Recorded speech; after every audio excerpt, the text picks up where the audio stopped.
Yeah, I'm about to fade away. Cause every time I wake up I feel like it's Monday. Something's going wrong with all the chemicals up in my brain. All of a sudden I don't look at anything. Привет, песеры, с вами Морж. Пятница, 14 число у нас на календаре, а значит самое время открыть эпические карточки. Конечно же, мадридского Реала, которые нам завезли в четверг. Как я понял, Konami теперь сделали просто замечательную фигню. Да, я об этом говорил неделю целую, и Konami, понятно, что очень классно было бы сейчас на себя повесить ордена, что они меня смотрят, они меня слушают. Само собой, я уверен, что это не так. Тем не менее, Konami сделали просто шикарную вещь. Наконец-то они сделали правильную вещь, и всем эпическим карточкам сделали сыгранность под все стили по 90. Это прекрасно, это замечательно, это как бы самые топовые карточки в нашей игре, а значит, они явно должны быть лучше, чем команда недели. И что это была за фигня, когда команда недели у нас на все сыгранность 90, а у эпических карточек приходится тратить статы, чтобы, собственно, эту сыгранность поднять. Здесь Konami молодцы, здесь Konami умнички, за это только можно похвалить. Итак, у нас здесь Касильяс с рейтингом 98 на максимуме, Гути с рейтингом 96, который будет очень неплохо смотреться, как по мне, на позиции атакующего полузащитника, а не центрального все-таки. По Касильясу уже ребята отписывались, очень сильно хвалят, не знаю, сам еще не пробовал. Ну и Мориентес, типичный лис у ворот, такой именно вставить ногу. Классное умение атаковать, реализация, игра головой, но бежать он, ребята, особо не будет. Чисто форвард касания, который в одно касание должен мяч переправлять в ворота. Мориентес тут, наверное, самый неинтересный из всех. Гути, пожалуй, интерес у меня вызывает, потому что в 21 части у нас подобного плана игроки не слишком хорошо себя показывали, а вот в 22-й, 23-й уже, да, очень даже неплохо показывают себя распасовщики. Поэтому, конечно, вы сможете посмотреть на счет сейчас в золоте и понять, что иду я за всеми в длинный поход, за всеми эпиками. Надо забирать всех. К сожалению, сейчас PES почему-то у меня подглючивает. Вот, немножечко долго идут загрузки, но я думаю, эта проблема небольшая. По сыгранности хочется сказать, конечно, достаточно обидно тем ребятам, которые до этого ловили эпиков, и там сыгранности по 90 у всех нет.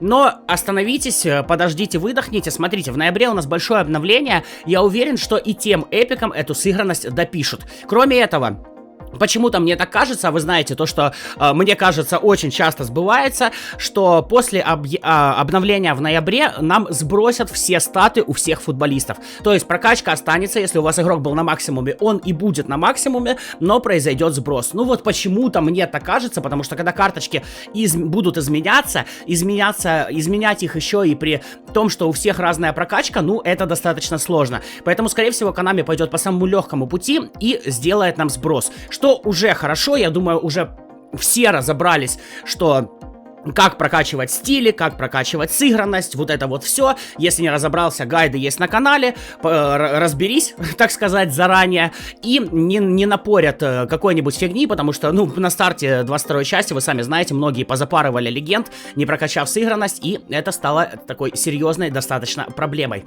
Да, если ты не знаешь, как задонатить с российских карт на Android, само собой, личка моя в Телеграме, ссылка в описании, ссылка в закрепленном комментарии, в каждом видео это повторяю, под каждым видео 3-4 комментария. Морша, куда писать? Ребят, если ты не находишь, куда писать, подумай, может быть, эти деньги стоит потратить не на золотые монеты, а на что-то более полезное. Например, на доктора. Хотя бы на ушного, потому что, судя по всему, некоторую информацию ты не слышишь. Там же ссылка на мой обычный телеграм, там, куда я публикую новости. В общем, все, ребята, по стандарту. Тем временем паки у меня крутятся, уже почти 10 открылось, и пока что ничего. Но я надеюсь, я верю, что удача ко мне когда-нибудь должна вернуться. С командой недели, к сожалению, получилось все не очень хорошо, выпала мне полная хрень. Может быть, на эпиках я за это все дело отыграюсь. Ну и само собой, я думаю, в понедельник вы знаете уже, что у нас будут паки Манчестер Сити, клубная селекция, и пока что утверждать я не буду, но сайт может ошибаться, но на данный момент на сайте у этих игроков тоже прописана сыгранность под все стили по 90. У меня такое ощущение складывается, что Konami поняли, что в принципе, введение этих стилей и сыгранности под них, это не самое правильное решение, и сейчас они, ну, как бы убрать, это сказать, ребят, мы обосрались и ввели вам какую-то херню, вот, поэтому они ее не убирают, с одной стороны, а с другой стороны, они будут двигаться к тому, что эта сыгранность будет нивелироваться, то есть у нас будут выходить селекции, у всех будет по 90, команда недели у всех по 90, эпики у всех по 90, и, грубо говоря, через месяц мы про эту сыгранность забудем вообще. Все, тебе выпал игрок, ты не думаешь про сыгранность под стиль, под который ты играешь. Ты просто играешь им и наслаждаешься. Ну, это вот, по крайней мере, я так вижу развитие событий. Опять же, повторюсь, возможно, на сайте информация неправильная, и там, собственно, потом это все изменится. Ну, увидим мы все это дело в понедельник. Ну и само собой, те, кто интересуется, в принципе, тем, что происходит у нас в eFootball, я думаю, уже знают, какие эпики будут на следующий четверг. Ребят, у нас Ювентус, который будут представлять Дель Пьеро, Недвед и... Как думаете, кто третий? Конечно же, Давидс. Да, Давидс возвращается в нашу игру, по статам на первом уровне там все очень хорошо, и я думаю, он будет шикарным опорным полузащитником. Опа! Так, пока что остановимся с Давидсом, я ловлю первого эпика. Ну что ж, кто мне выпадает? Первый эпичный игрок, ну и в принципе достаточно быстро, и это Гути, 14 номер. Когда-то волшебный мальчик Реала, который, к сожалению, свое волшебство не смог реализовать. Ну и в том Галактикас, к сожалению, для него не было места. Слишком уж именитые партнеры у него были, и слишком уж именитую конкуренцию приходилось превозмогать. Но Гути действительно мог раскрыться и стать великим игроком своего времени. На 19-м паке мне выпадает Гути. Ну, пока что вполне неплохо. 1900 за эпичную карточку. В принципе, вполне себе пойдет. Можно было бы на этом остановиться, но у меня тут четкая просьба, Морж, ты должен поймать всех. Я такой, ну раз должен, значит поймаю. Причем, что самое интересное, вы видели на старте у меня сколько там, по-моему, 14 800 золота было. То есть это на 148 попыток. А вы помните мои покопанинги, где у меня, последний эпик выпадал 150-м. И вот представьте, слить 14 800, оставить две карточки, и чтобы там остался эпик. А если два? Ой, это вообще, конечно, было бы...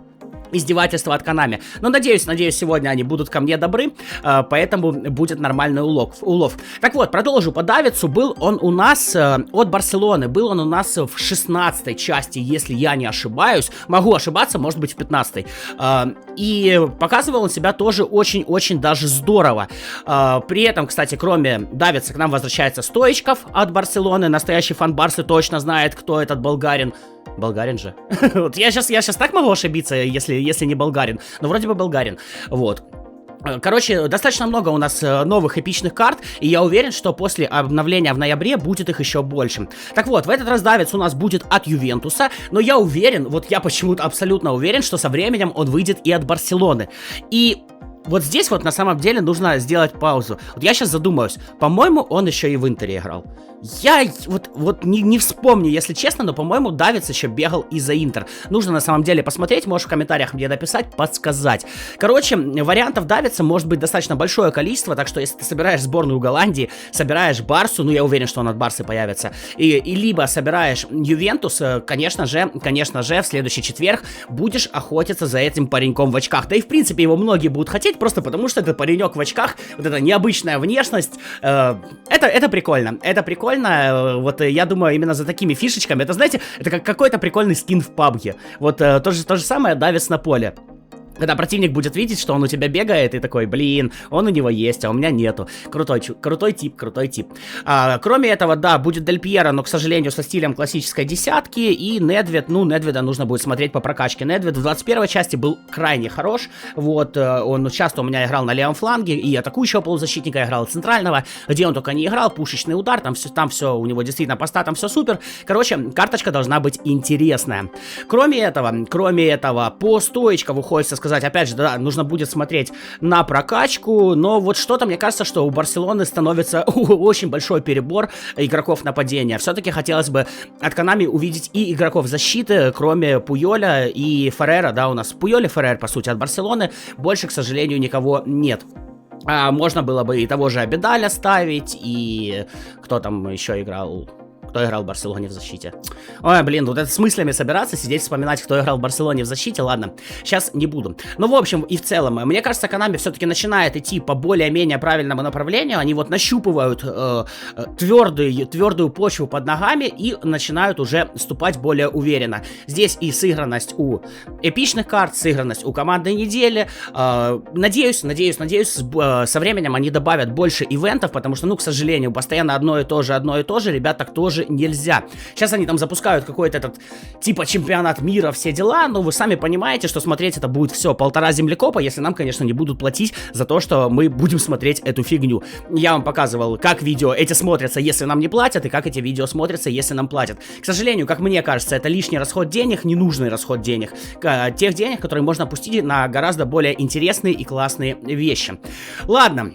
Это такие мои рассуждения, в принципе, не раз я об этом и не два говорил, и я знаю, что вы меня поддерживаете, если вы меня не поддерживали, то вас бы, конечно же, на этом видео здесь не было, а я продолжаю крутить паки, но тут, мне кажется, нужно уже просто хотя бы второго поймать, уже 41 игрок у меня открыт, хотя бы поймать второго и уже заканчивать на этом всем дело, но пока и второго мне не дают, я просто уже не раз это крутил, да, и не раз скручивал это все дело до конца, и знаю, что второй может выпасть там 150, ладно, может выпасть третий. О, заговорил про второго. Ну, вот как будто спровоцировал игру, как будто спровоцировал такой, так, или сейчас мне дают второго, или я перестаю тратить золото. Игра такая, о-ко-ко, морж, все, на тебе второго игрока. Конечно же, Касилия здесь сразу же по форме видно.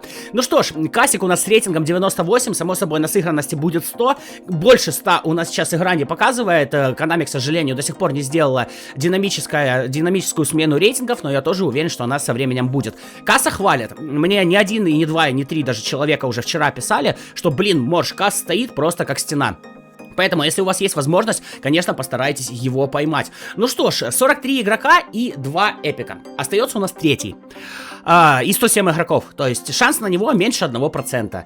Ну давайте, наверное, ну немножечко хотя бы еще покрутим. Не знаю, хотя бы до 90 игроков скручу. Если не выпадет, так не выпадет. Потом поймаю уже без записи, потому что видео и так получается достаточно длинное. Я уверен, что у вас есть и другие дела, кроме того, как меня слушать.